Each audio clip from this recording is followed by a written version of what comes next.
नमस्कार सर्वांना। आजच्या व्हिडिओमध्ये आपण श्रावणातील सोमवारची शिवामुठीची कहाणी पाहणार आहोत। एक आटपाट नगर होतं। तिथं एक राजा होता। त्या राजाला 4 सुना होत्या। 3 आवडत्या होत्या तर एक नाआवडती होती। आवडत्या सुनांचा तो चांगला प्रतिपाळ करीत असत, परंतु नाआवडतीला जेवायला उष्ट, नेसायला जाड भरडं, राहायला गुरांचं बेड दिलं होतं। गुराख्याचं काम दिलं होतं। पुढं श्रावण मास आला, पहिला सोमवार आला।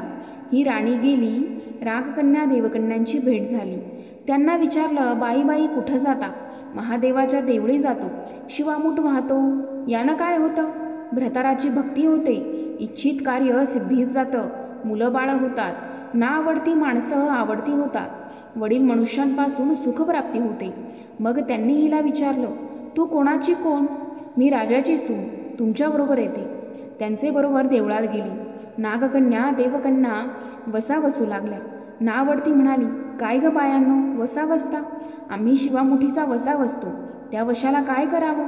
मूठ चिमूट तांदूळ घ्यावे, शिवराई सुपारी घ्यावी, गंध फूल घ्यावं, 2 बेलांची पानं घ्यावी, मनोभावे पूजा करावी, हाती तांदूळ घ्यावे आणि तोंडानं शिवा शिवा महादेवा, माझी शिवामूठ ईश्वरा देवा, सासू सासऱ्या दिरा भावा, ननंद जावा, भ्रतारा नाआवडती आहे ती आवडती कर रे देवा, असं म्हणून तांदूळ वाहावेत। संध्याकाळपर्यंत उपवास करावा, उष्टमाष्ट खाऊ नये, दिवसा निजू नये, उपवास नाही निभावला तर दूध प्यावं, संध्याकाळी आंघोळ करावी, देवाला बेल वाहावं आणि मुकाट्यानं जेवण करावं। हा वसा 5 वर्ष करावा। पहिल्या सोमवारी तांदूळ, दुसऱ्यास तीळ, तिसऱ्या सोमवारी मूग, चौथ्या सोमवारी जव आणि 5वा सोमवार आला तर सातू शिवामुठी करता घेत जावे। पहिल्या सोमवारी सगळं साहित्य नागकन्या देवकन्यांनी दिलं आणि दुसऱ्या सोमवारी हिला घरून आणायला सांगितलं। त्या दिवशी हिनं मनोभावी पूजा केली, सारा दिवस उपवास केला। जावानंदांनी उष्टमाष्ट पान दिलं, ते तिनं गाईला घातलं, शंकराची आराधना केली आणि दूध पिऊन निजून राहिली। पुढं दुसरा सोमवार आला। नाआवडतीनं घरातून सर्व सामान मागून घेतलं। पुढं रानात जाऊन नागकन्यांबरोबर मनोभावी पूजा केली आणि शिवा शिवा महादेवा, माझी शिवामूठ ईश्वरा देवा, सासू सासऱ्या दिरा भावा, ननंद जावा, भ्रतारा नाआवडती आहे ती आवडती कर रे देवा, असं म्हणून तीळ वाहिले। सारा दिवस उपवास केला, शंकराला बेल वाहिला, दूध पिऊन निजून राहिली। संध्याकाळी सासऱ्यानं विचारलं, तुझा देव कुठं आहे? नाआवडतीनं जबाब दिला, माझा देव फार लांब आहे, वाटा कठीण आहेत, काटेकुटे आहेत, साप वाघ आहेत, तिथं माझा देव आहे। पुढं तिसरा सोमवार आला। पूजेचं सामान घेतलं, देवाला जाऊ लागली। घरची माणसं मागं चालली। नाआवडते तुझा देव दाखव म्हणून म्हणू लागली।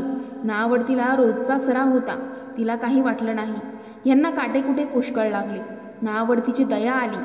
आजपर्यंत राणांत कशी येत असेल कोण जाणे।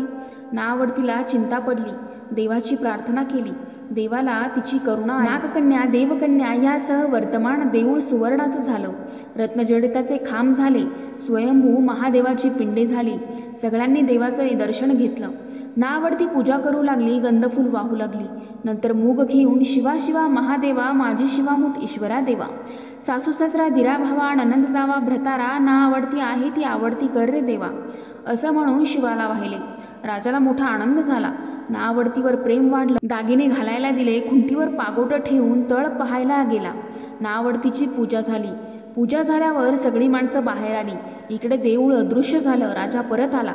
माझं पागोटं देवळी राहिलं, देवळाकडे आणायला गेला। तो तिथं एक लहान देऊळ आहे, तिथं एक पिंडी आहे, वर आपण केलेली पूजा आहे, जवळ खुंटीवर पागोटा आहे। तेव्हा त्याने सुनेला विचारलं, हे असं कसं झालं?